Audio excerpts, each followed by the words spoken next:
El teléfono se sentía frío en mi mano, extrañamente pesado, como si contuviera todo el peso de la noticia que acababa de recibir. Señor, me temo que no hay fondos suficientes, repitió la voz al otro lado de la línea, tan monótona y carente de emoción que me pareció una burla cruel. Solté una risa nerviosa, incrédula. ¿Cómo que no hay fondos?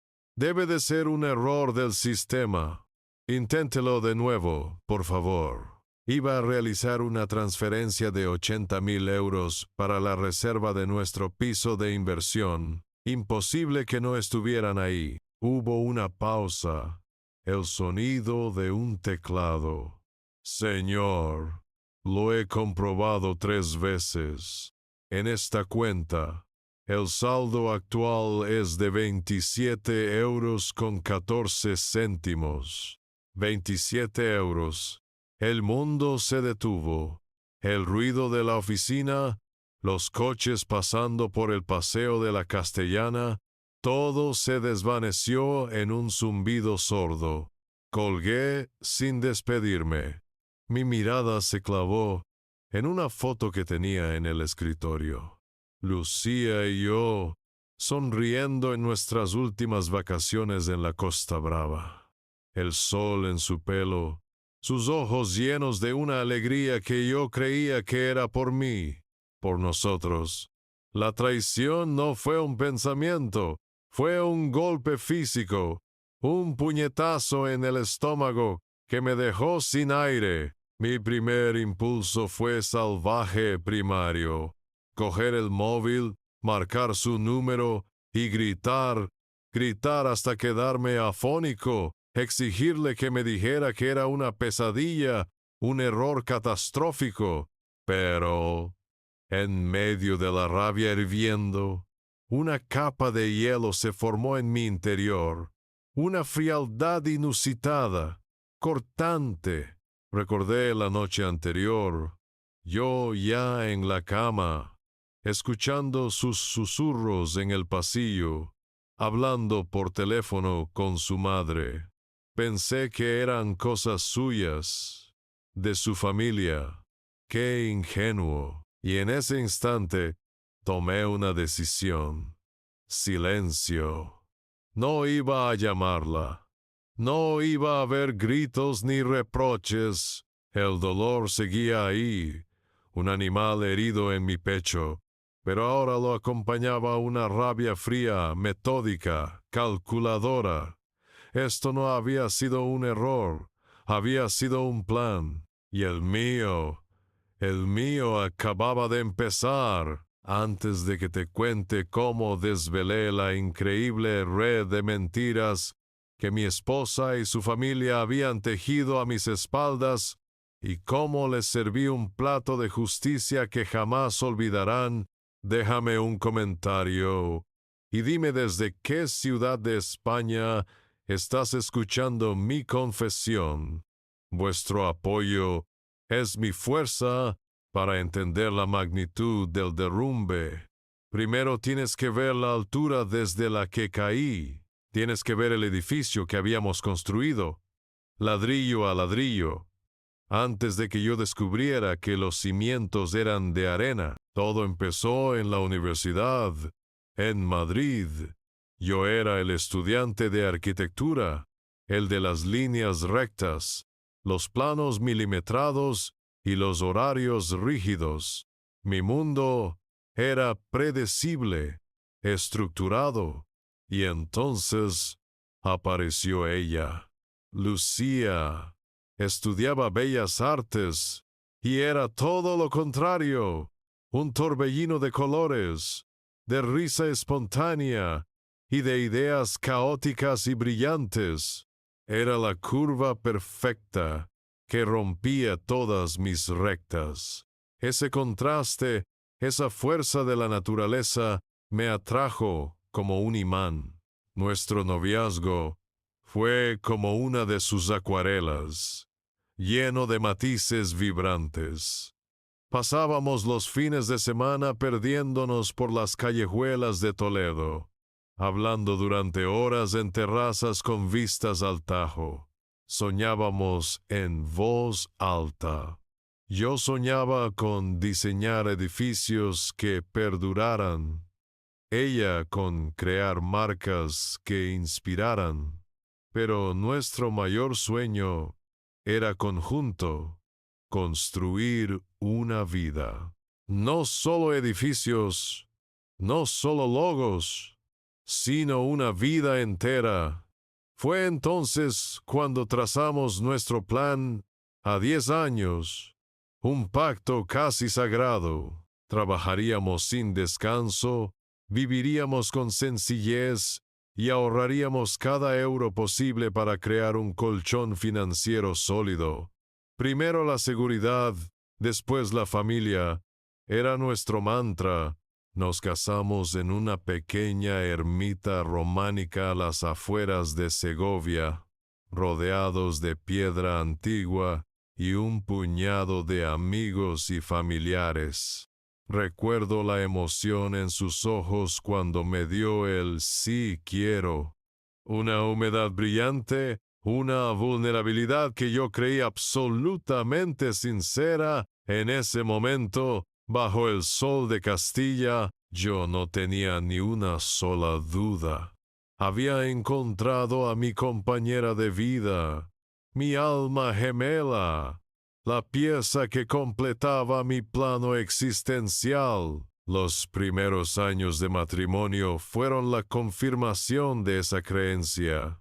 Éramos una sinergia perfecta. Yo empecé a ascender rápidamente en uno de los estudios de arquitectura más prestigiosos de la capital, liderando proyectos cada vez más importantes. Ella, con su talento y carisma, se labró una reputación como diseñadora gráfica freelance, consiguiendo clientes que muchas agencias grandes envidiaban. Éramos un equipo. Dos motores empujando en la misma dirección, y el éxito parecía una consecuencia natural de nuestro amor y esfuerzo, y como símbolo de ese pacto, de ese futuro que estábamos construyendo juntos, abrimos una cuenta bancaria conjunta. La bautizamos con una cursilería que entonces me parecía encantadora, la cuenta de los sueños. No era una cuenta para los gastos del día a día, era un santuario financiero. Cada mes, sin falta, un porcentaje fijo de nuestros sueldos se transfería allí automáticamente. Era el pilar de nuestro futuro, el dinero para la entrada de nuestro piso de inversión, la semilla de la familia que queríamos formar. Viendo crecer ese saldo mes a mes, sentía una profunda sensación de paz y seguridad. Era la prueba tangible de que lo estábamos haciendo bien, de que nuestro plan funcionaba. Era nuestro futuro, cuantificable y seguro. O eso creía yo. El edificio perfecto que habíamos diseñado en nuestra imaginación comenzó a mostrar sus primeras grietas, finas como un cabello, casi invisibles, durante nuestra primera visita a su pueblo en La Mancha. El choque para mí, un urbanita de Madrid, fue instantáneo. Era un mundo suspendido en el tiempo, de silencios largos y miradas que lo decían todo. La casa familiar olía a guiso lento y a una tristeza estancada. Allí conocí al clan al completo. La madre, Carmen, me recibió con un abrazo lánguido y un suspiro que parecía llevar ensayando toda la vida. En menos de 5 minutos ya me había recitado su rosario de dolencias, la artrosis, la tensión, una fatiga crónica que ningún médico conseguía diagnosticar. Se movía por la casa con la calculada fragilidad de una actriz de tragedia, asegurándose de que todos fuéramos testigos de su perpetuo sufrimiento. El padre, Ricardo, era un hombre de pocas palabras y mucha amargura. Me enseñó el esqueleto de lo que había sido su bodega familiar, un edificio de adobe que se caía a pedazos. Me habló con rencor de la crisis, del gobierno, de los bancos, de cualquier culpable que no fuera él mismo. Lucía me había contado que la bodega se perdió por una mala gestión, por una negativa a modernizarse, pero para él la culpa siempre estaba fuera. Su orgullo herido era una presencia tan densa en la casa como el olor a humedad. Y luego estaba Sergio, el hermano, el visionario incomprendido. Me lo presentaron como una especie de genio creativo que el pueblo no sabía apreciar. Esa misma tarde, después de la comida, me arrinconó en el patio con una cerveza caliente en la mano y me expuso su idea millonaria, una aplicación de enoturismo social para conectar bodegas pequeñas con turistas auténticos. Solo necesitaba un pequeño empujón inicial, unos 2.000 euros, para desarrollar el prototipo. Su entusiasmo era tan falso y su plan tan vago que decliné con una excusa educada. Lucía me miró con decepción desde la puerta de la cocina. Fue la primera vez que sentí que la desilusionaba por no unirme al teatro familiar. Poco después de esa visita, empezaron las banderas rojas. Al principio eran pequeñas transferencias que veía de reojo en su cuenta personal, la que usaba para sus gastos.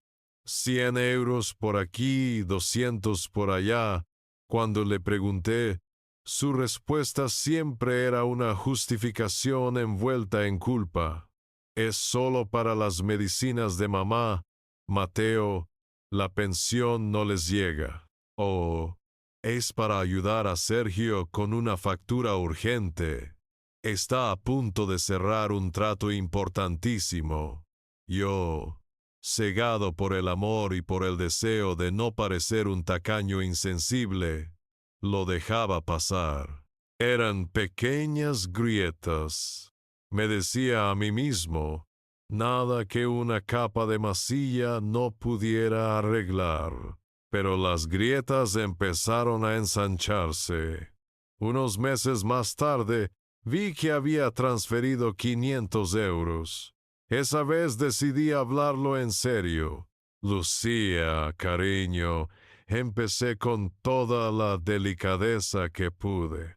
Habíamos acordado un plan de ahorro. Estas ayudas constantes, por muy pequeñas que parezcan, nos están desviando de nuestro objetivo. Su reacción me desarmó. No hubo diálogo. Sus ojos se llenaron de lágrimas al instante. Su voz se quebró. No lo entiendes, Mateo. Tú tienes a tu familia, una vida estable. Ellos solo me tienen a mí. ¿Qué quieres que haga? ¿Que les dé la espalda? ¿Que deje que mi madre no pueda comprar sus medicinas? Me acusó de ser frío, insensible, de no entender lo que significaba la verdadera lealtad familiar. La conversación terminó conmigo pidiéndole perdón, sintiéndome un monstruo egoísta por haber osado cuestionar su generosidad.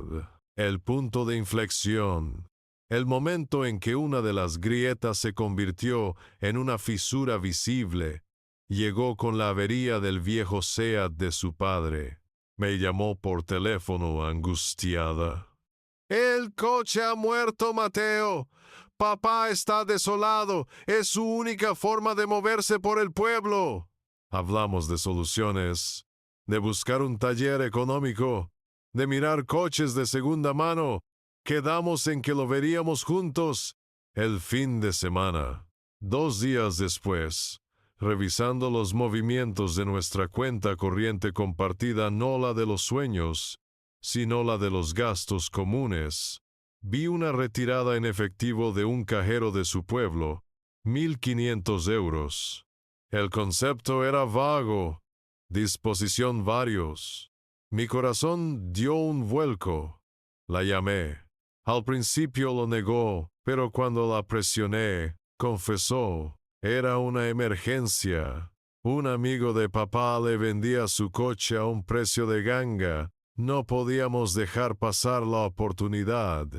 ¿Y por qué no me lo consultaste, Lucía?, le pregunté, intentando mantener la calma.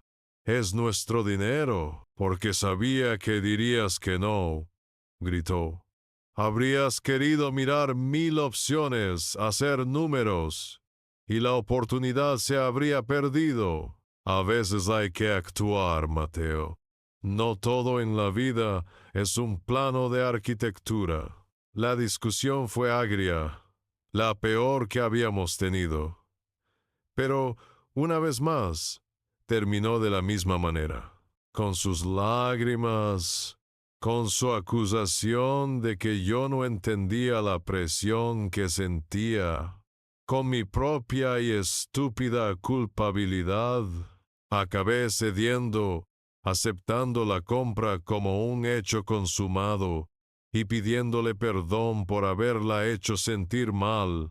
Esa noche, mientras ella dormía plácidamente a mi lado, yo me quedé mirando al techo, sintiendo por primera vez un frío incómodo. La perfecta fachada de nuestro edificio empezaba a tener fisuras que ya no podía ignorar. A partir de lo del coche, las emergencias dejaron de ser eventos aislados para convertirse en una orquesta bien afinada. Una sinfonía de infortunios que siempre requería el mismo instrumento, mi cartera. Cada pocas semanas sonaba una nueva melodía de desastre. Primero fue una derrama urgente en el tejado de la casa de sus padres. Lucía me enseñó una foto borrosa de una mancha de humedad en el techo, enviada por su madre. Van a tener que cambiar todo el tejado, Mateo. Son 4000 euros. No sé qué vamos a hacer. La palabra vamos me golpeó. No era su problema. Era el nuestro. Discutimos, pero la imagen de sus padres ancianos bajo un techo que se caía a pedazos, una imagen que su madre sin duda pintó con maestría, me hizo ceder una vez más. Acordamos prestarles la mitad. Un dinero que, por supuesto, nunca volvería. Poco después, Sergio, el genio emprendedor, tuvo otra epifanía. Esta vez era una oportunidad de negocio única. Comprar una partida de aceite de oliva virgen extra de un productor local que se jubilaba para venderlo online a precios gourmet. Es un negocio seguro, Mateo. Comprar barato, vender caro. Pero el hombre quiere el dinero por adelantado. Son solo 3000 euros. Los recuperamos en un mes. Lucía me lo presentó como si fuera una inversión para nosotros, una forma de recuperar las ayudas anteriores. Accedí, más por agotamiento que por convicción. Huelga decir que el aceite nunca se vendió y el dinero se evaporó en el limbo de las malas rachas de Sergio.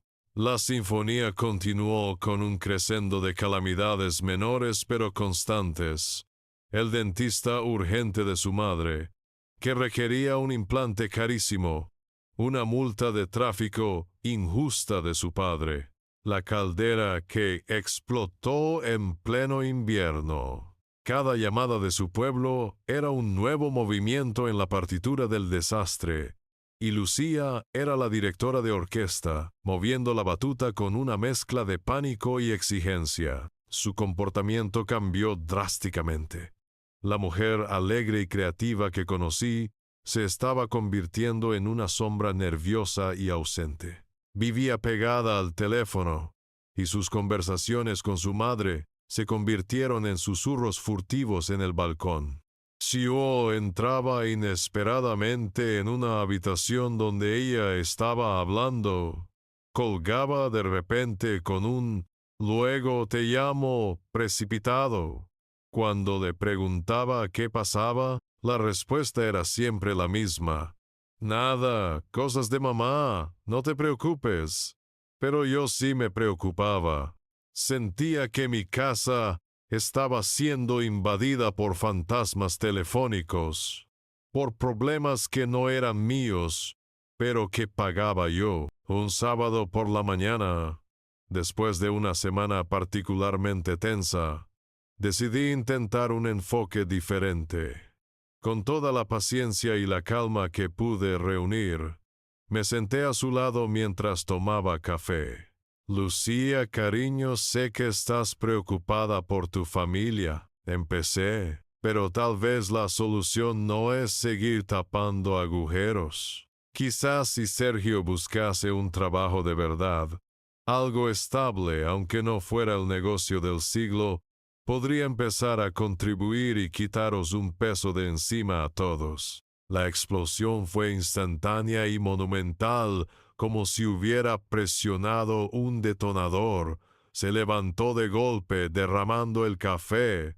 «¡Un trabajo de verdad!», gritó, con el rostro desencajado por la furia. «Es tan fácil para ti decirlo. Tú que lo has tenido todo tan sencillo. Una buena carrera, un buen sueldo. No todos hemos tenido tus oportunidades. Mi hermano es un artista, un creador. No lo vas a humillar pretendiendo que se ponga a trabajar en un supermercado». Sus palabras me dolieron profundamente.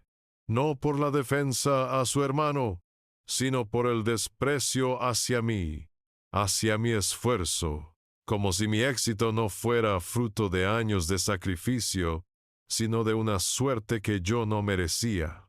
No hubo forma de razonar. Cualquier cosa que decía era interpretada como un ataque, como una falta de empatía. A partir de ese día, la brecha emocional entre nosotros se hizo más grande, un cañón silencioso que nos separaba aunque durmiéramos en la misma cama. Dejé de preguntar, dejé de sugerir. Decidí evitar el tema de su familia a toda costa para no provocar otra erupción volcánica. Creamos una paz falsa, un armisticio tácito basado en la evasión.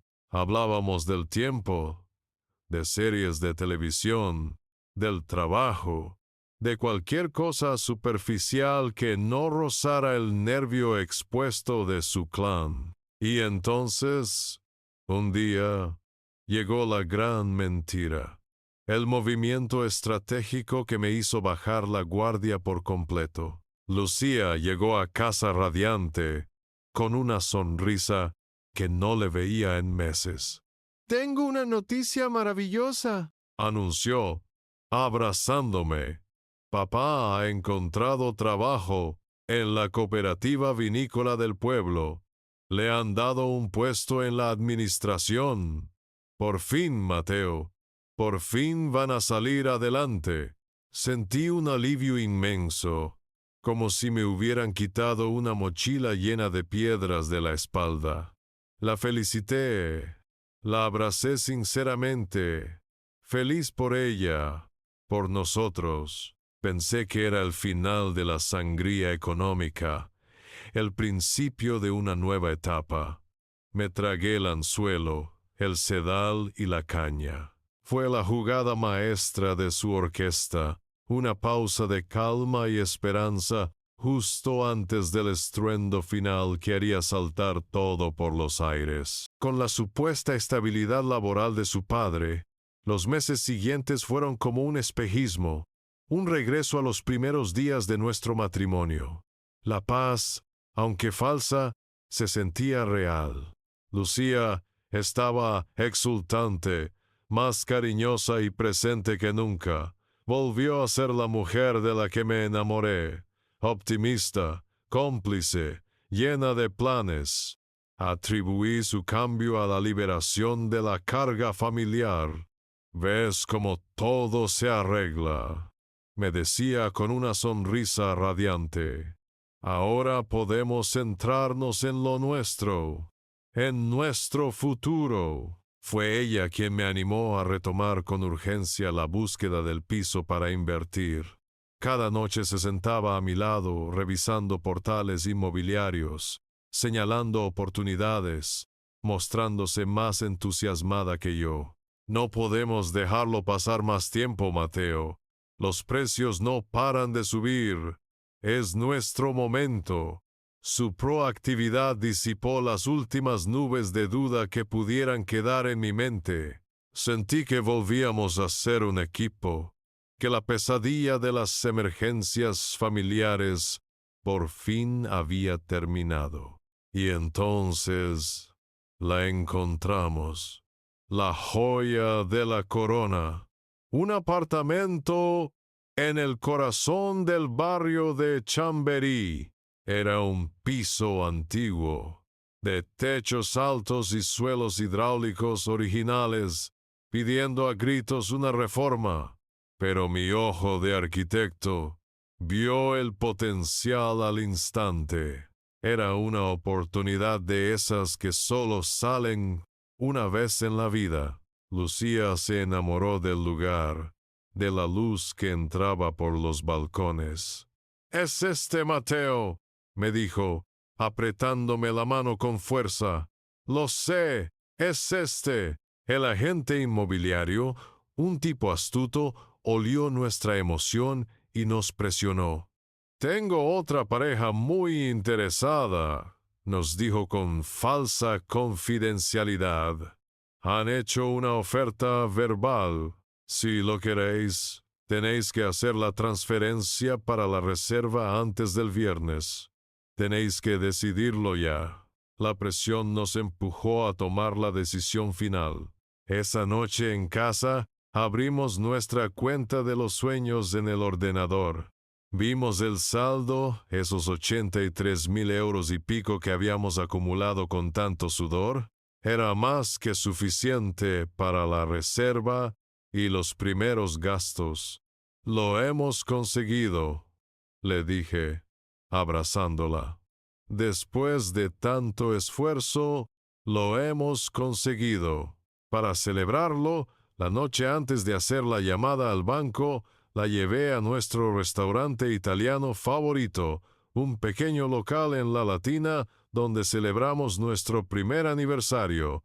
El ambiente era íntimo. La luz de las velas bailaba en nuestras copas. Pedimos una botella de Prosecco. Lucía estaba radiante. Hablaba sin parar de cómo decoraríamos el nuevo piso, de los colores, de los muebles. Su felicidad era tan contagiosa, tan abrumadora, que me sentí el hombre más afortunado del mundo. Cuando el camarero nos sirvió la segunda copa, ella levantó la suya, sus ojos brillando con una intensidad que me conmovió. «Quiero hacer un brindis», dijo, con la voz cargada de una emoción que yo, en mi ceguera, confundí con amor.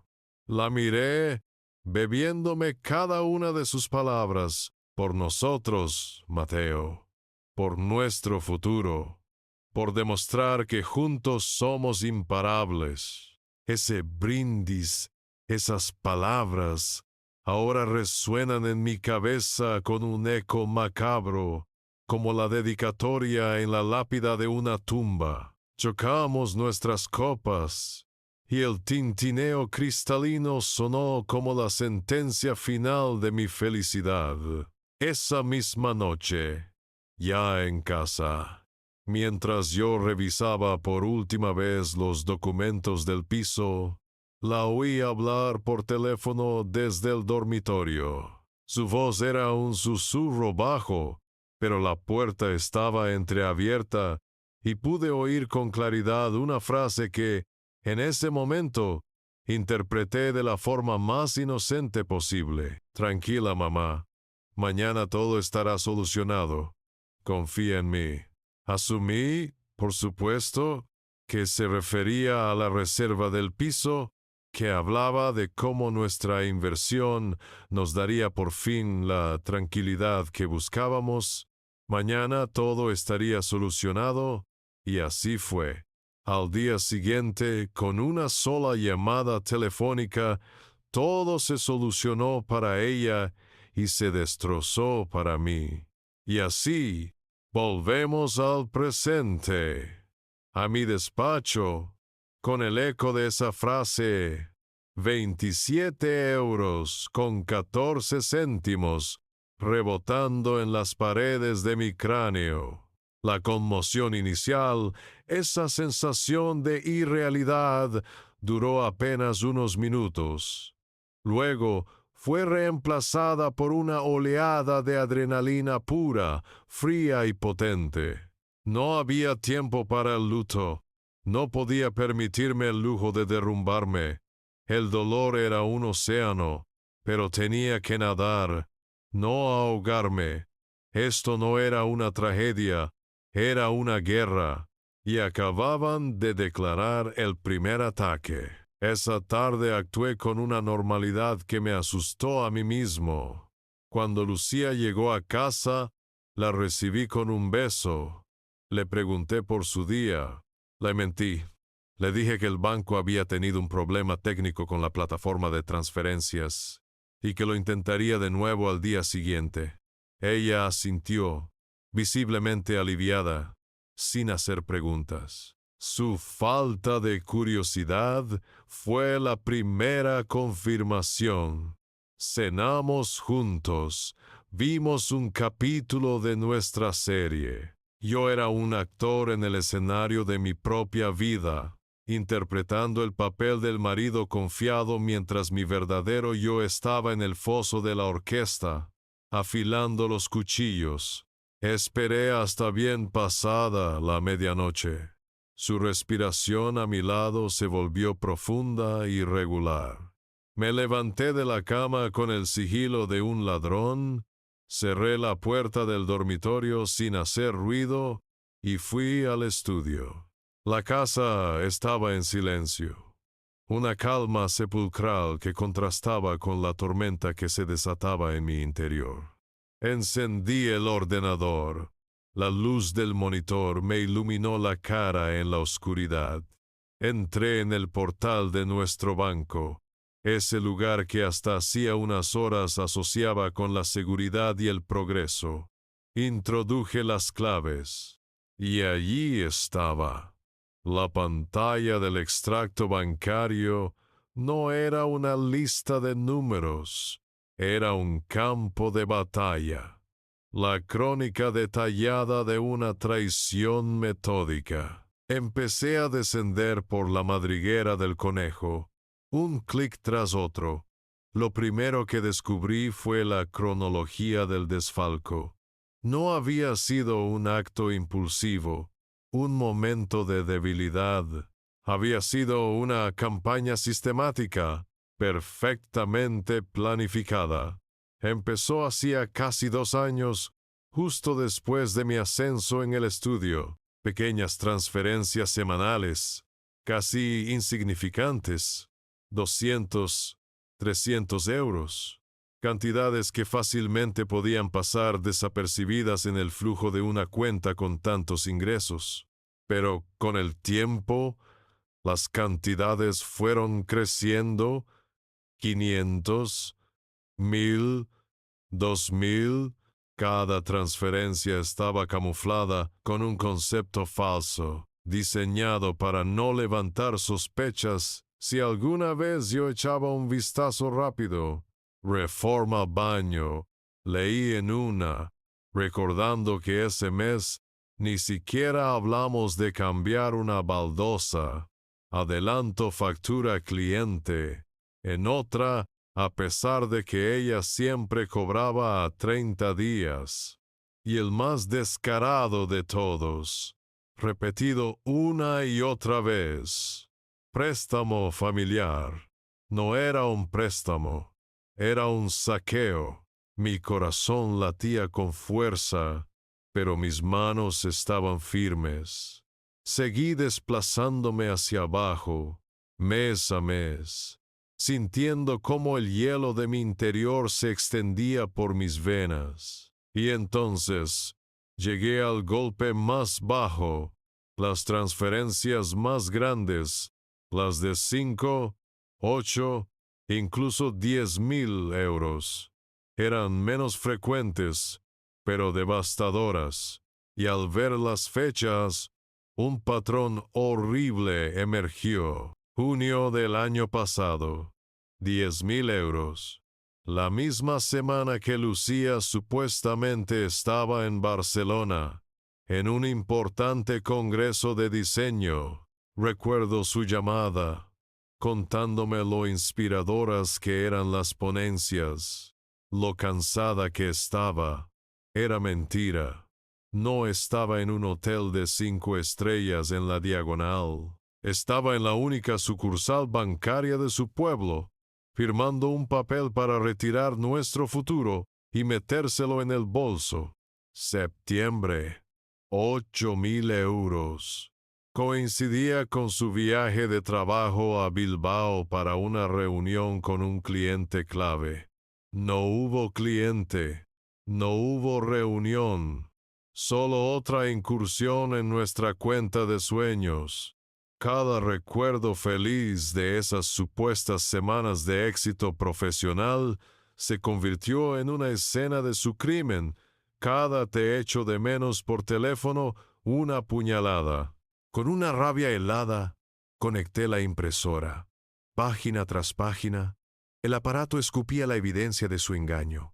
El zumbido de la máquina era el único sonido en el silencio de la noche. Cuando terminó, tenía un fajo de papeles de casi 3 centímetros de grosor. Lo sostuve en mis manos. Pesaba mucho más que unos simples folios. Pesaba como la lápida de nuestro matrimonio, como el epitafio de la confianza que una vez le tuve. Era el acta de defunción de la mujer a la que creía conocer, y el certificado de nacimiento del hombre en el que me estaba convirtiendo. El dolor por la traición es como el fuego. Puede consumirte hasta dejarte en cenizas, o puede forjar el acero. Mientras el sol comenzaba a despuntar por el horizonte de Madrid, tiñendo el cielo de un gris melancólico, sentí cómo el fuego de mi pena se transformaba. La tristeza no desapareció, sino que se solidificó, convirtiéndose en una determinación gélida, precisa y afilada. Mi mente de arquitecto, acostumbrada a levantar estructuras, a calcular cargas y a diseñar planos funcionales, empezó a trabajar de una forma nueva. No estaba diseñando un edificio, estaba diseñando una estrategia de demolición. Una demolición controlada, sin daños colaterales innecesarios, pero implacable con la estructura podrida que debía caer. Lo primero que hice antes incluso de que Lucía se despertara fue coger mi móvil y buscar un contacto. No un amigo al que llorarle, ni un familiar al que pedirle consuelo. Necesitaba un profesional, un estratega, mi primo Javier. Es 3 años mayor que yo, un abogado de renombre en Sevilla, especializado en derecho financiero y de familia, pero más que su especialidad, yo conocía su mente. Javier era famoso por su astucia, por ver ángulos que nadie más veía, por ser un tiburón implacable en los tribunales, pero con un férreo código de lealtad hacia los suyos. Le escribí un mensaje escueto. Javi, necesito tu ayuda. Es urgente y absolutamente confidencial. Escaneé con el móvil cada una de las páginas que había impreso durante la noche y se las envié a través de una aplicación de mensajería segura. La respuesta no tardó ni 5 minutos en llegar, a pesar de la hora intempestiva. Su mensaje de WhatsApp fue corto, pero contenía todo lo que necesitaba saber. Primo, esto es más grande de lo que crees. Es una estafa sistemática. Por lo que más quieras, no digas ni una palabra.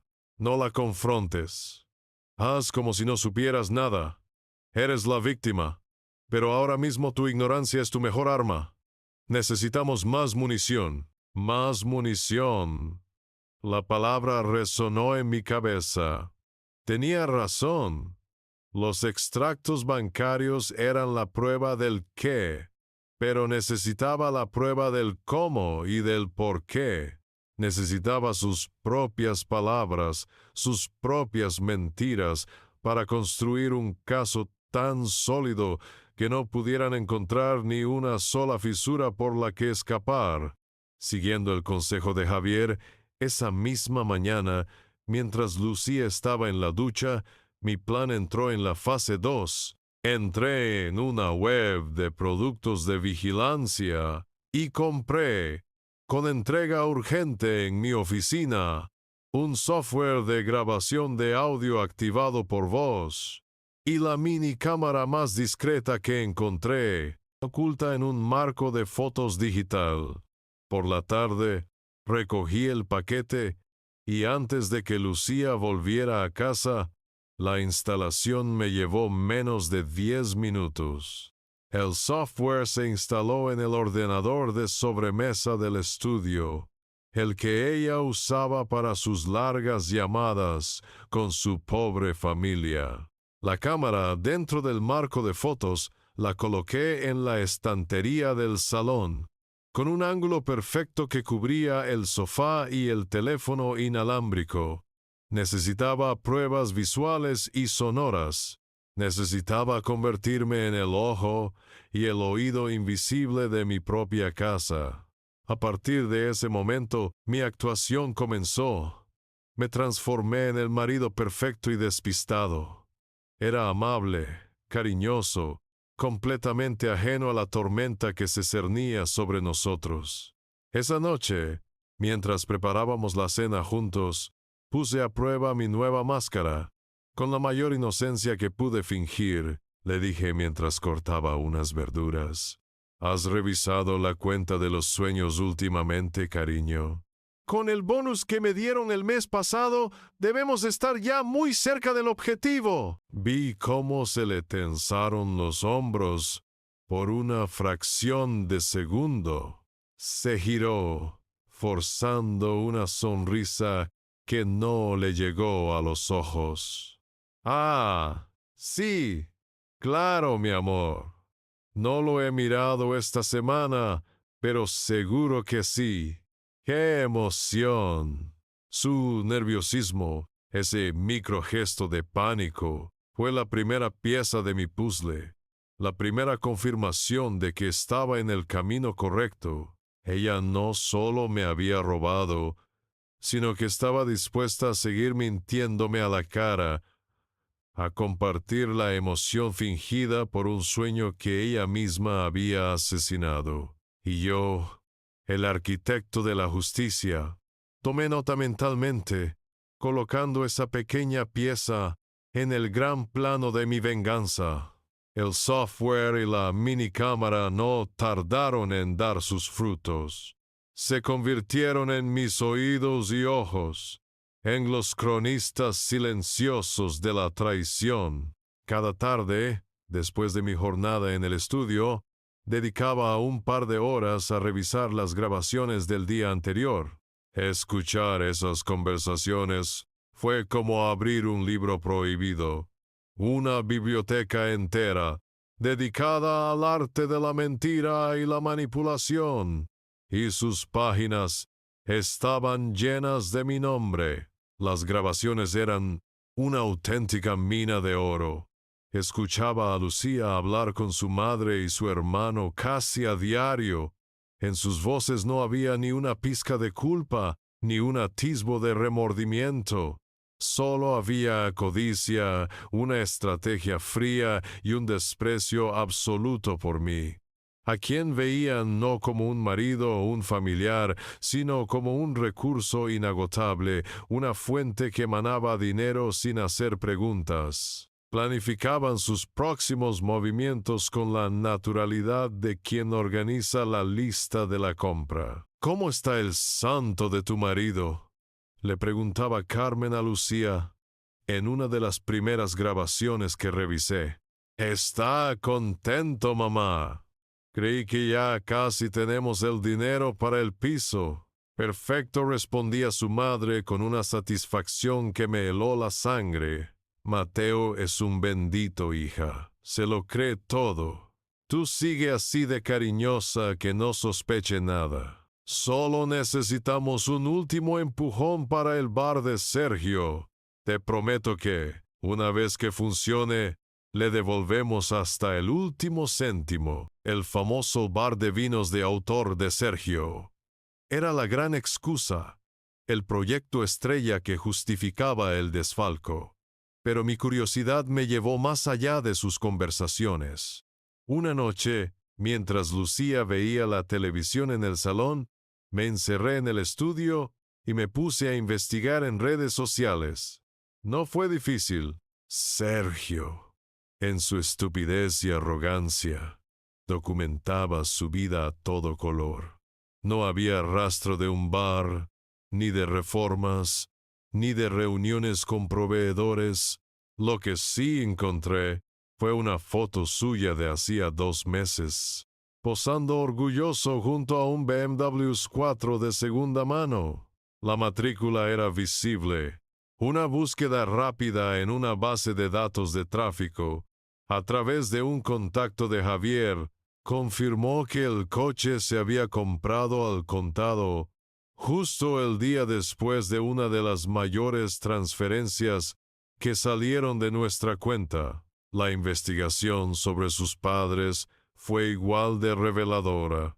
En el perfil de una prima lejana de Lucía, encontré un álbum de fotos titulado Sorpresa para los mejores padres. Allí estaban Carmen y Ricardo, sonrientes, en albornoces blancos, con copas de champán en la mano, en la terraza de un balneario de lujo en La Toja. La fecha de la publicación coincidía con otra transferencia de 5,000 euros bajo el concepto derrama tejado. No estaban arreglando goteras, estaban recibiendo masajes con piedras calientes a mi costa. La desfachatez no tenía límites. Unos días después de mi descubrimiento, Lucía se acercó a mí con cara de preocupación. Mateo, cariño, necesito un favor enorme. Un cliente muy importante se está retrasando con el pago de una factura de 3,000 euros y tengo que pagar unos gastos del estudio. ¿Podrías adelantármelos de tu cuenta? Te los devuelvo en cuanto me paguen. Esa misma mañana, la grabación de audio había capturado la verdadera historia. Era una llamada de pánico entre ella y Sergio. Él había perdido casi 4,000 euros jugando al póker online y sus acreedores lo estaban amenazando. El dinero no era para ningún estudio, era para tapar, una vez más, la irresponsabilidad de su hermano. La miré a los ojos, buscando un rastro de duda, una señal de que le costaba mentirme así. No encontré nada, solo una actuación impecable. Le sonreí con toda la calidez que pude fingir. Por supuesto que sí, mi amor. No te preocupes. Para eso estamos, para apoyarnos lo que sea por ayudarte, cariño. Fui al ordenador. Hice la transferencia desde mi cuenta personal. Imprimí el comprobante y se lo enseñé. Ella me dio un beso, aliviada. Eres el mejor. No sé qué haría sin ti, ni yo sin ti, le respondí. Esa noche, cuando ya todos dormían, abrí mi dossier, esa carpeta que crecía día a día y que yo llamaba la biblioteca de las mentiras. Archivé las fotos del BMW y del balneario. Archivé la transcripción de la llamada sobre la deuda de póker. Y finalmente, Adjunté con un clip el comprobante de la transferencia de 3,000 euros. Cada mentira que me contaba, cada euro que me robaba, ya no era una herida, era una prueba, era un clavo más, perfectamente medido y colocado, en el ataúd que yo mismo les estaba construyendo. A principios de diciembre, con las luces de Navidad empezando a decorar las calles de Madrid, llegó la invitación. No fue por correo ni por teléfono, fue una noche, mientras estábamos en el sofá. Lucía apagó la televisión, se giró hacia mí y me cogió las manos. Su cara era un estudio de inocencia y cariño, una obra de arte de la falsedad. Mi amor empezó, con la voz suave y llena de una emoción perfectamente ensayada. He hablado con mi familia. Están tan increíblemente agradecidos por todo lo que has hecho por nosotros, especialmente por Sergio. Saben que sin ti, su sueño nunca podría empezar. Yo asentí, manteniendo mi expresión de marido comprensivo. Quieren que vengamos a pasar la Nochebuena en el pueblo, pero no es solo una cena normal. Quieren darte una sorpresa. Quieren agradecerte oficialmente, delante de toda la familia. Todo tu apoyo será su manera de hacerte un homenaje. Un homenaje. La ironía de esa palabra era tan densa, tan pesada, que casi sentí que podía tocarla, que podía moldearla con mis manos hasta darle la forma de una soga. Me estaban invitando a mi propia ejecución figurada, al matadero, y esperaban que yo llevara el vino y sonriera. Y eso es exactamente lo que iba a hacer. Puse mi mejor cara de sorpresa y emoción. Me llevé una mano al pecho. ¿De verdad? Lucía, no tienen por qué. Es lo que hace la familia, ¿no? Apoyarse. Lo sé, pero para ellos es importante. Eres el pilar que no sabían que necesitaban, dijo, con los ojos brillantes. Por favor, di que sí. Claro que sí, exclamé con un entusiasmo fingido que la convenció por completo. Me parece una idea maravillosa. No me lo perdería por nada del mundo. Ella me abrazó con fuerza, susurrando en mi oído: será una noche inolvidable. Te lo prometo. La abracé de vuelta, sintiendo el frío de su engaño a través de su ropa, y le respondí en un susurro igualmente bajo: oh, de eso no tengo ninguna duda, cariño. Inolvidable. En cuanto se quedó dormida, salí al balcón. El aire frío de la noche madrileña me ayudó a despejar la cabeza. Marqué el número de Javier. Es ahora, le dije sin preámbulos, en cuanto descolgó. La cena de Nochebuena. ¿Es el escenario? Lo sabía, respondió Javier, su voz tranquila pero con un filo de acero. Un depredador siempre lleva a su presa a su guarida para el golpe final. No saben que la presa lleva una bomba adosada al cuerpo. Escúchame bien, esto es lo que vamos a hacer. Pasamos la siguiente hora al teléfono, preparando el golpe final. Cada detalle fue planificado con la precisión de un mecanismo de relojería suizo. No podíamos permitirnos ni un solo error. Los días siguientes fueron un torbellino de actividad clandestina. Dediqué mis noches a la tarea más importante: elaborar los dossiers. No sería una simple carpeta, sería una obra de arte de la acusación. Para cada miembro de la familia extendida, que sabíamos que asistiría, los tíos, los primos importantes, los amigos que les servían de coartada social. Preparé un dossier personalizado. Cada uno contenía copias a color de los extractos bancarios clave, con las transferencias fraudulentas marcadas en un rojo intenso.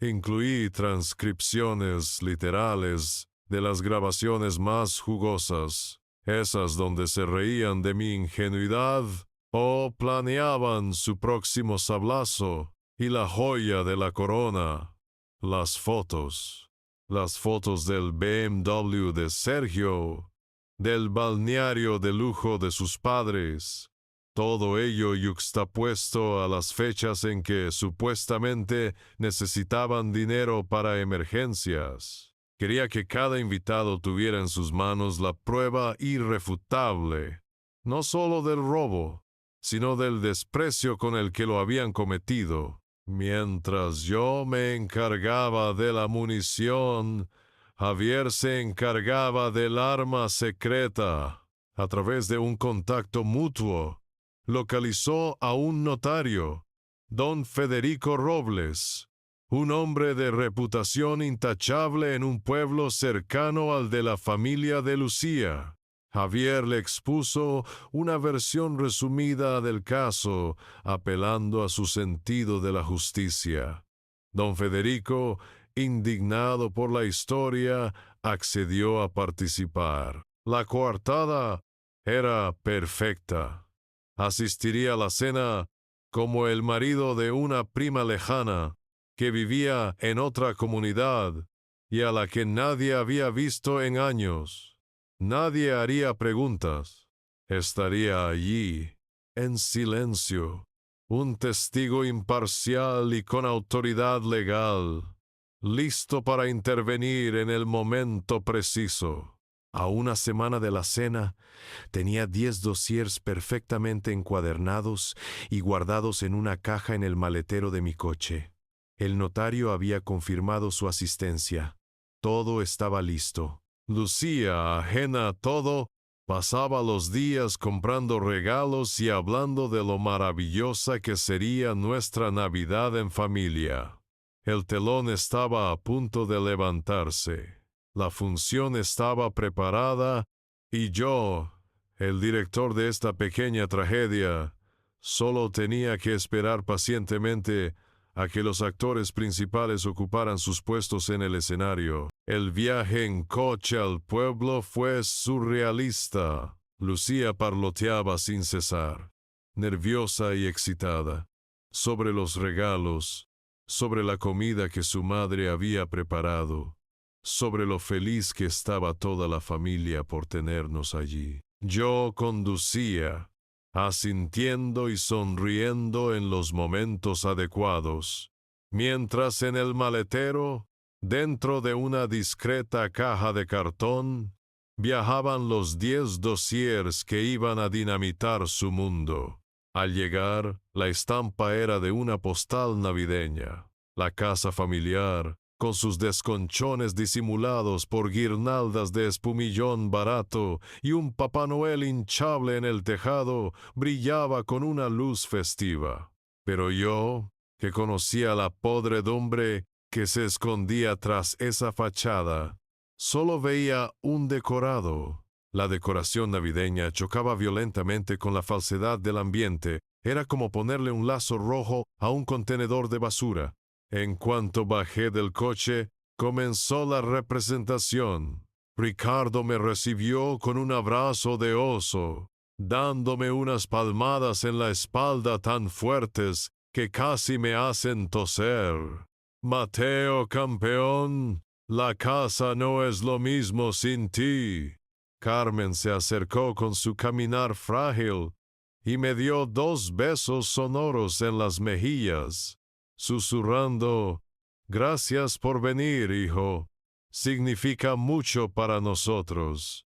Sergio me estrechó la mano con una energía desbordante, mirándome con una mezcla de gratitud y suficiencia. Me estaban recibiendo como a un rey, como al invitado de honor. Pero yo sabía la verdad. No era un invitado. Era el pavo que planeaban sacrificar y trinchar después de la cena. Dentro la casa estaba abarrotada.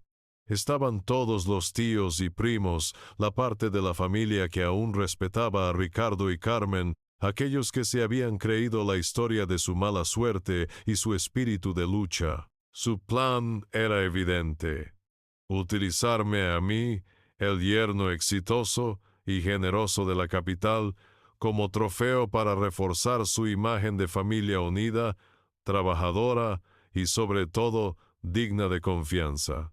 Cada saludo, cada qué suerte tiene Lucía contigo, era una pincelada más en el falso retrato que estaban pintando para su audiencia. Vi al notario don Federico charlando animadamente con un primo segundo. Nadie le prestaba especial atención. Era, como habíamos planeado, un invitado invisible. La cena fue un auténtico teatro del absurdo. Me sentaron, con gran ceremonia, en la cabecera de la mesa. Era un honor, decían, reservado para el patriarca o el invitado más distinguido. La ironía era casi cómica. Me sirvieron el mejor vino, el trozo de cordero asado más grande y jugoso. Carmen no paraba de llenar mi plato, insistiendo en que estaba muy delgado. Lucía, a mi lado, no me soltó la mano en toda la noche. Su contacto, que antes me daba seguridad, ahora se sentía como la caricia de una araña tejiendo su tela a mi alrededor. Yo comía, bebía y reía, participando en la farsa con una calma que los confundía. Esperaban verme halagado, quizás un poco abrumado por sus atenciones. No esperaban la serenidad de un hombre que ya lo ha perdido todo y solo espera el momento de apretar el botón. Finalmente llegó el postre: turrones, polvorones y una tarta casera. Con el murmullo de la conversación de fondo, Ricardo se puso en pie lentamente. Golpeó suavemente su copa con un cuchillo para pedir silencio. Todas las miradas se volvieron hacia él. Se aclaró la garganta. Adoptó una expresión solemne y levantó su copa de cava. Su voz resonó en el comedor, llena de una emoción tan falsa que me revolvió el estómago. Familia, comenzó. En una noche tan especial como esta, quiero brindar por lo más importante que tenemos, nosotros, por nuestra unión, por nuestra capacidad para superar las adversidades siempre juntos. Hizo una pausa dramática, paseando la mirada por cada uno de los presentes hasta que sus ojos se detuvieron en mí. Y esta noche quiero brindar especialmente por un hombre que ha demostrado ser mucho más que un yerno, un hombre que se ha convertido en un verdadero pilar para esta familia, un hombre con una generosidad sin límites, que ha creído en el sueño de mi hijo Sergio cuando otros no lo hicieron. Gracias, Mateo. La sala estalló en un aplauso. Todos se giraron hacia mí, levantando sus copas, sonriendo. Lucía me apretó la mano con fuerza, susurrando: «Te quiero». Yo me levanté despacio, con mi copa en la mano, y les devolví la sonrisa de un arquitecto que está a punto de activar la carga de demolición. El espectáculo estaba a punto de comenzar. El aplauso se fue apagando lentamente, dejando un eco de expectación en el aire. Lucía, radiante, se inclinó hacia mí y me susurró al oído, su aliento cálido contrastando con el hielo de mis venas: «Mateo, di algo, diles algo bonito». «¿Algo bonito? Asentí. Le dediqué una última sonrisa vacía y me puse en pie. Sostenía mi copa de cava en la mano, no para brindar, sino como un accesorio más en mi puesta en escena. Mi corazón no latía desbocado por los nervios, sino con un ritmo lento, pesado y terrible, como el tambor de un pelotón de fusilamiento. Todos los ojos estaban fijos en mí. Esperaban un discurso torpe y emocionado, las palabras de un hombre bueno, sencillo, abrumado por el cariño de su familia política. Gracias, Ricardo, comencé, mi voz sonando sorprendentemente clara y firme en el silencio. Gracias a todos por esta cálida acogida. Vuestras palabras me emocionan profundamente. Y sí, Ricardo, tienes razón. Es importante creer en los sueños de la familia. Tan importante que, de hecho, me gustaría compartir con todos vosotros la verdadera dimensión de mi apoyo. Noté un levísimo fruncir de ceño en Lucía, una microexpresión de extrañeza ante mi tono formal, pero desapareció tan rápido como vino. Dejé la copa en la mesa y me agaché para coger mi maletín, que había colocado estratégicamente a mis pies. Lo abrí con parsimonia y saqué un pequeño proyector portátil y mi ordenador. He preparado una pequeña presentación. Anuncié a la audiencia confundida un resumen de nuestro gran proyecto familiar. Creo que es importante que todos seamos partícipes de los detalles. Conecté los aparatos con movimientos precisos. El murmullo en la sala creció. Vi a Sergio sonreírle con suficiencia a un primo, como si pensara que iba a proyectar un montaje de fotos de su innovador bar. Apunté el proyector hacia la pared más grande y blanca del salón, que hasta ese momento había servido de fondo para el árbol de Navidad. La apagué. Un haz de luz cortó la penumbra, pero en la pared no aparecieron fotos felices de nuestra vida. No hubo un video emotivo con música de fondo. Lo que apareció nítido y brutal en una pantalla de 2 metros de ancho fue el encabezado oficial de nuestro banco y la primera página de un extracto bancario. Un silencio sepulcral, denso y pesado, cayó sobre la sala. Fue instantáneo. Se podía oír el zumbido de las luces del árbol de Navidad. Giré la cabeza lentamente y miré a Lucía. Su sonrisa se había congelado en una mueca grotesca. El color abandonó su rostro, dejándola con la palidez cerúlea de una estatua de mármol. Sus ojos, fijos en la pantalla, se abrieron con un pánico primario, el pánico de quien ve aparecer un fantasma en el que no creía. Proyecto familiar, el saqueo, dije en voz alta y clara, mi voz cortando el silencio como un bisturí. Permítanme que les guíe por los diferentes capítulos de esta apasionante empresa conjunta.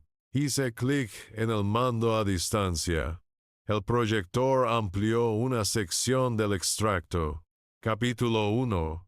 Las medicinas de Carmen.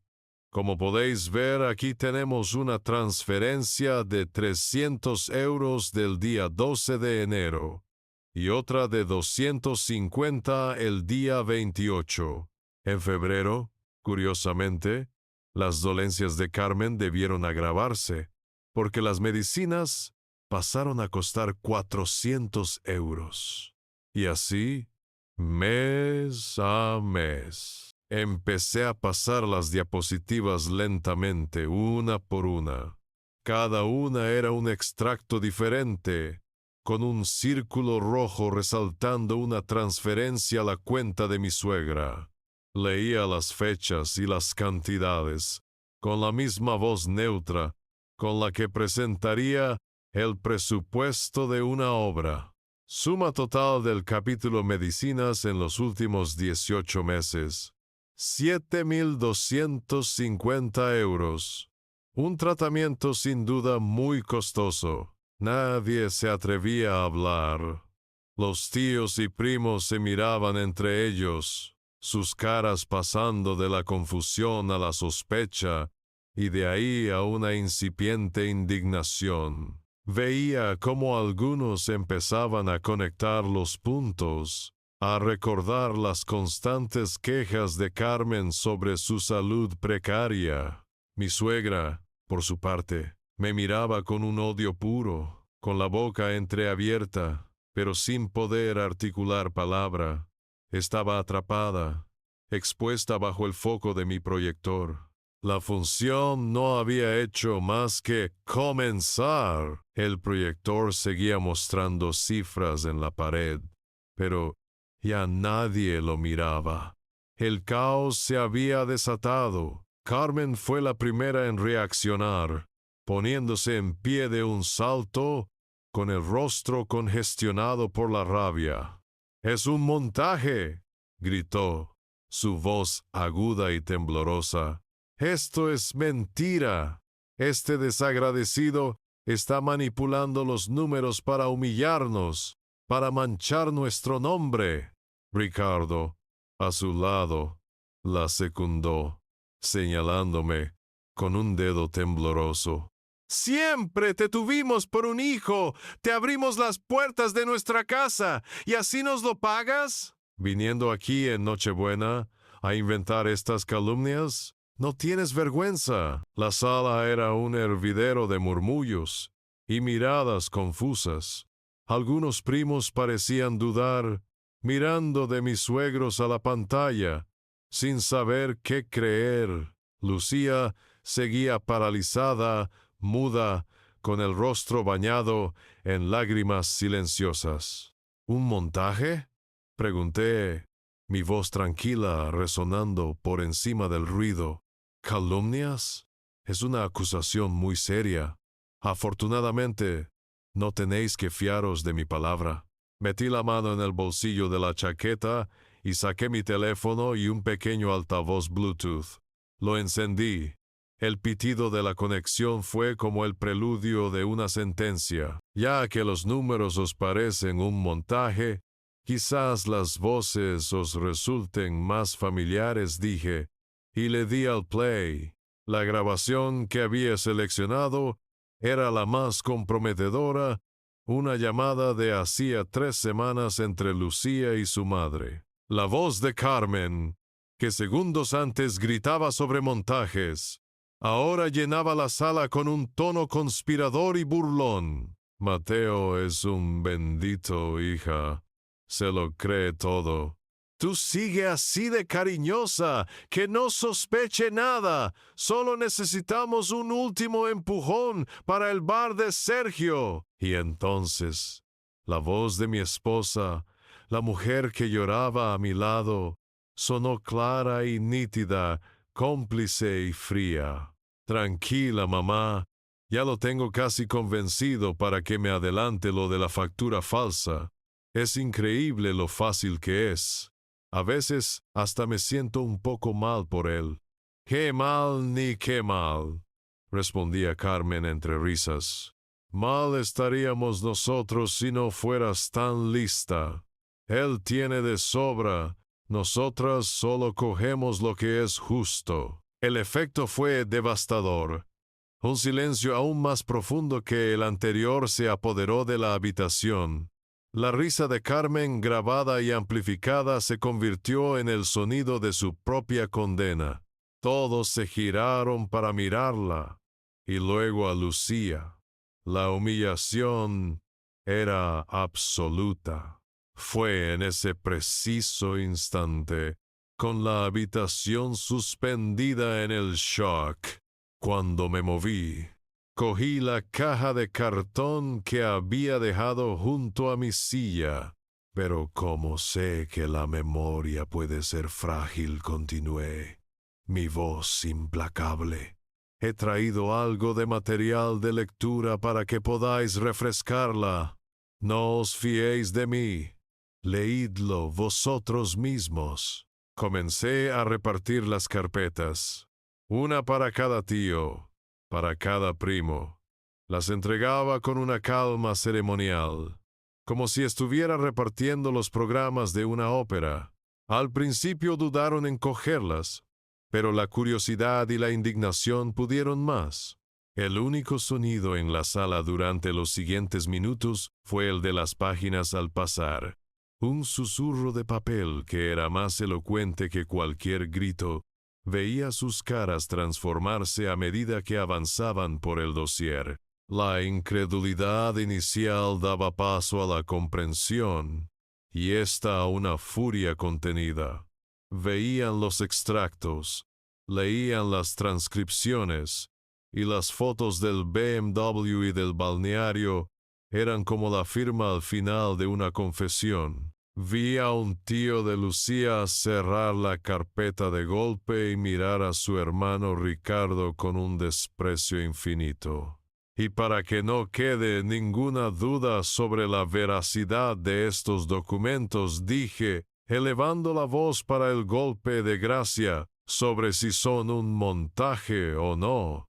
Tenemos la inmensa suerte de contar con la presencia de un notario entre nosotros. Todas las cabezas se giraron, buscando, desde una de las mesas del fondo, un hombre de aspecto serio y formal, a quien todos conocían como el marido de la prima de Cuenca. Se puso lentamente en pie. Don Federico Robles dijo, su voz grave y autoritaria llenando cada rincón. Notario colegiado. Y puedo certificar, bajo mi palabra y mi licencia, que los documentos bancarios que constan en estos dossiers son auténticos y no han sufrido manipulación alguna. Fue el jaque mate, la última pieza del dominó que derribaba todas las demás. Ya no había escapatoria. En ese momento, Lucía se rompió por completo. El muro de contención que la mantenía erguida se vino abajo y se derrumbó sobre la mesa, su cuerpo sacudido por unos sollozos desgarradores y agónicos. Mateo, por favor, para. Por favor, para. Ya. Gimió, su voz ahogada por el llanto. Me acerqué a ella. Por un instante, todos pensaron que iba a consolarla. Me incliné, pero no para abrazarla. La miré por última vez, no con el odio que sentía hacía semanas, sino con algo mucho peor, con una indiferencia total, como si estuviera mirando a una completa extraña. Es tarde para eso, Lucía, le dije, mi voz tan baja que solo ella pudo oírme. Es demasiado tarde. La intervención del notario fue la chispa que prendió la pólvora. La negación ya no era una opción. La verdad, documentada y certificada, estaba sobre la mesa, y la familia, sintiéndose engañada y utilizada como parte del decorado, explotó. La implosión fue total y vino desde dentro. No fui yo quien siguió acusando, fue el tío Jacinto, el hermano mayor de Ricardo, un hombre serio y respetado por todos, quien se levantó. Su rostro, normalmente apacible, era una máscara de furia y decepción. No me miró a mí. Clavó sus ojos en su hermano pequeño. ¡Ricardo! Su voz, grave y potente, retumbó en el comedor, acallando los últimos sollozos de Lucía. ¡Eres una vergüenza! ¡Una vergüenza para el apellido que llevas! No solo has permitido que tu hija le robe a su marido, sino que nos has mentido a todos en la cara. Nos has hecho partícipes de tu farsa. Ricardo intentó balbucear algo, pero Jacinto no se lo permitió. Años escuchando tus lamentos, tu mala suerte, la crisis, y todo era mentira. Vivías como un rey a costa de la bondad de este hombre, manchando nuestro nombre. El ataque abrió la veda. La tía Pilar, mujer de Jacinto, se giró hacia Carmen, que intentaba hacerse la víctima, fingiendo un desmayo. «¡Y tú, Carmen! ¡Deja ya el teatro!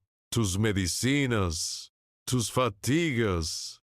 ¡Qué bien te encontrabas en el balneario de La Toja! Lo hemos visto en las fotos. Sois unos estafadores». Mientras los mayores ajustaban sus cuentas, la generación más joven se encargó de Sergio. Dos de sus primos, hombres corpulentos que trabajaban en el campo, lo acorralaron contra la pared. Sergio, que minutos antes sonreía con la arrogancia de un triunfador, ahora era un animal asustado, temblando. El bar de vinos, ¿eh? Le espetó uno de ellos, zarandeándolo. O deberíamos decir el BMW. Has estado riéndote de todos nosotros, pidiendo dinero a tus padres que en realidad le sacaban al marido de tu hermana. Yo no sabía que era tanto, balbuceó Sergio, con excusas patéticas. Pensaba devolvérselo. Era una inversión en tu cara dura, gritó el otro primo. Mientras nosotros nos partimos el lomo de sol a sol, tú vives del cuento y del engaño. La humillación era pública, absoluta, y se estaba ejecutando con la precisión de un cirujano. Yo ya no era el protagonista. Era un mero espectador de la demolición que había puesto en marcha. Había encendido la mecha y ahora solo tenía que ver cómo el fuego consumía la estructura podrida desde dentro. Era el momento de irme. Di un paso hacia la puerta, pero me detuve. Quedaba una última cosa por hacer. Me giré y caminé hacia Lucía, que seguía llorando en su silla, ajena a todo, sumida en su propia miseria. Me arrodillé a su lado, no con compasión, sino para asegurarme de que escuchara mis últimas palabras con total claridad. Lucía, dije, mi voz tranquila en medio del caos. Mañana a primera hora, mi abogado se pondrá en contacto contigo para iniciar los trámites de divorcio. Levantó la cabeza, sus ojos anegados en pánico y súplica, y después continué ignorando su gesto. Recibirás la notificación de una querella criminal por apropiación indebida y estafa. 83,450 euros. Espero que tu maravillosa y unida familia pueda permitirse un buen abogado. Su rostro se descompuso por completo. La palabra criminal la había destrozado más que todo lo anterior. Me levanté. Ya no había nada más que decir. Cogí mi abrigo del perchero de la entrada y caminé hacia la puerta. Nadie me detuvo. El caos era tan grande que mi salida fue casi imperceptible. Al abrir la puerta, el aire helado de la noche manchega me golpeó la cara. Fue como despertar de una larga pesadilla. Cerré la puerta a mi espalda, dejando dentro los gritos, las acusaciones y los restos humeantes de una familia devorándose a sí misma. Di unos pasos por la calle desierta, bajo la luz pálida de una farola. Me detuve y respiré hondo. El aire frío llenó mis pulmones, limpiando los últimos vestigios de la atmósfera viciada de esa casa. No sentí euforia, ni la alegría de la victoria, ni el calor de la venganza. Lo que sentí fue algo mucho más profundo, algo que no había experimentado en años, una inmensa y absoluta paz. Se ha hecho justicia. La Nochebuena no fue el final, fue solo la detonación. La onda expansiva de lo que ocurrió esa noche se extendió durante los meses siguientes, arrasando con todo lo que la familia de Lucía había construido sobre cimientos de mentiras. El divorcio se resolvió con una rapidez pasmosa, tal y como mi primo Javier había predicho. La cantidad y la calidad de las pruebas eran tan abrumadoras que el abogado de Lucía, un letrado de oficio del pueblo, le aconsejó no presentar batalla. Cualquier intento de negociación habría sido un suicidio legal. Aceptó todas mis condiciones sin rechistar. La disolución del matrimonio por causas atribuibles a ella, la renuncia a cualquier tipo de pensión compensatoria y el reconocimiento de la deuda contraída a mis espaldas. Firmó los papeles con la mano temblorosa, sin atreverse a mirarme a los ojos. En menos de 3 meses, nuestro matrimonio estaba legalmente muerto y enterrado. La querella criminal fue un proceso más lento y doloroso para ellos. Mi intención nunca fue verla en la cárcel. Mi objetivo era la justicia y la restitución.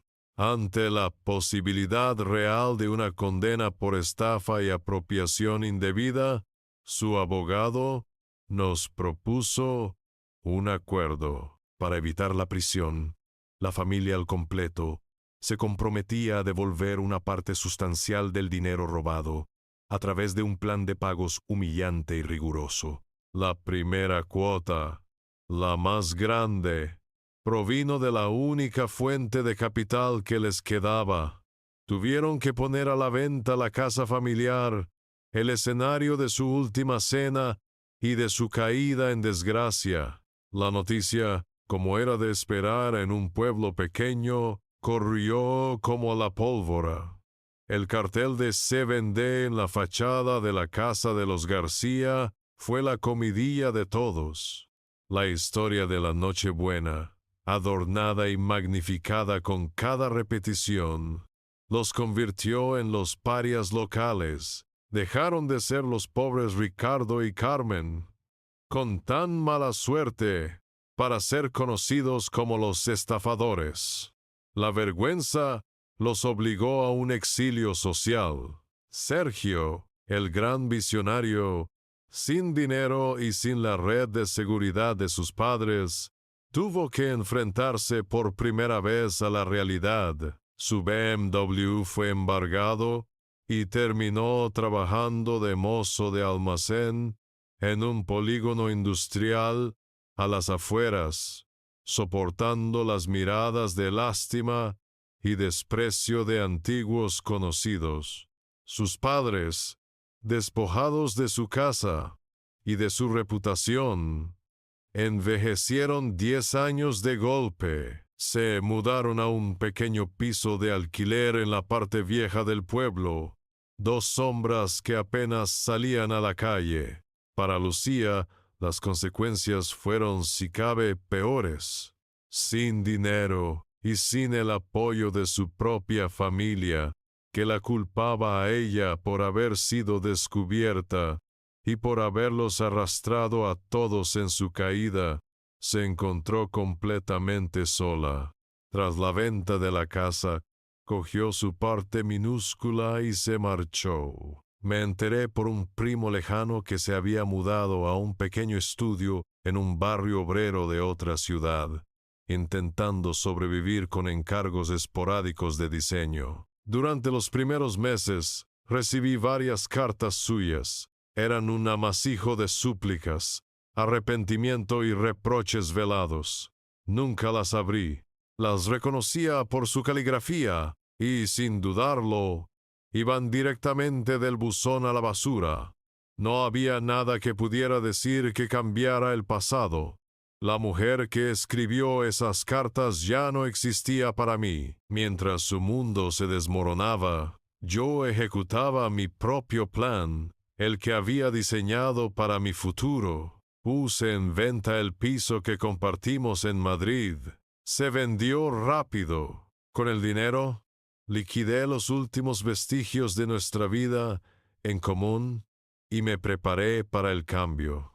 Justo entonces, recibí la oferta que esperaba. Un puesto para dirigir un importante proyecto de rehabilitación arquitectónica en el centro histórico de Sevilla, en una nueva sucursal que abría el estudio de mi primo Javier. Era la excusa perfecta. Hice las maletas, dejando atrás no solo una ciudad, sino una vida entera de recuerdos manchados. Era hora de un nuevo comienzo, de construir algo nuevo sobre tierra limpia. Mi nueva vida en Andalucía fue mi reconstrucción. Sevilla me recibió con una luz diferente, más cálida, que parecía filtrarse no solo por las ventanas, sino también por las grietas de mi alma rota. El trabajo fue mi ancla. Dirigir la rehabilitación de edificios históricos en el barrio de Santa Cruz se convirtió en una terapia. Pasaba mis días devolviéndole la vida a estructuras antiguas, reforzando sus cimientos, sanando sus heridas, y al hacerlo, sin darme cuenta, empecé a sanar las mías. Los fines de semana, cambiaba los planos por una cámara de fotos.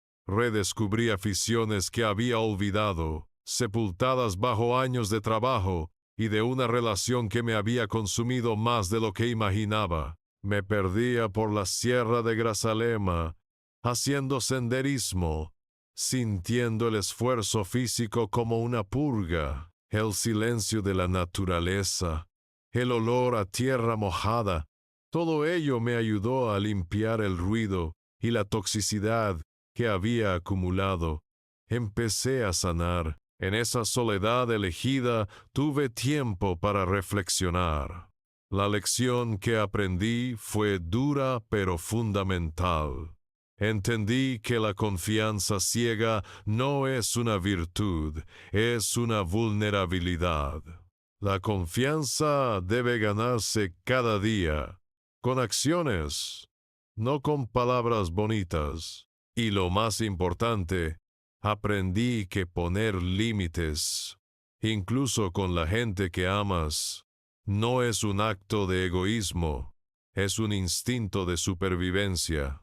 Yo había permitido que cruzaran mis límites una y otra vez por miedo al conflicto, por una idea equivocada del amor, y casi me cuesta mi futuro. Nunca más. Un año después de mi llegada a Sevilla, de forma inesperada, conocí a Elena. No la estaba buscando. Nos encontramos en la presentación de un libro de un amigo común. Es historiadora del arte, una mujer inteligente, con una vida propia y unas pasiones que defendía con vehemencia. Pero lo que más me atrajo de ella fue su honestidad. Una honestidad casi abrumadora, directa y sin dobleces. Con ella no había dobles sentidos ni agendas ocultas.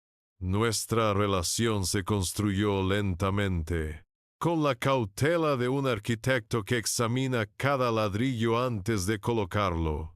No hubo grandes promesas ni planes a 10 años. Hubo conversaciones hasta la madrugada, paseos sin rumbo por el parque de María Luisa y sobre todo, verdad, le conté mi historia sin omitir los detalles más dolorosos.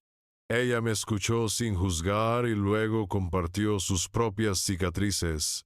Estábamos construyendo algo nuevo, sobre cimientos sólidos de verdad y respeto mutuo, y esa es la lección final. El plano definitivo que saqué de entre los escombros de mi vida anterior. Un futuro sólido no se construye con dinero en una cuenta bancaria, sino con los materiales más resistentes que existen: la verdad, el respeto y la valentía de demoler todo lo que es falso para poder empezar de nuevo desde cero. Mi respuesta fue, ¿un acto de justicia o una venganza desmedida? ¿Qué habrías hecho tú en mi situación? Quiero leer tu opinión en los comentarios.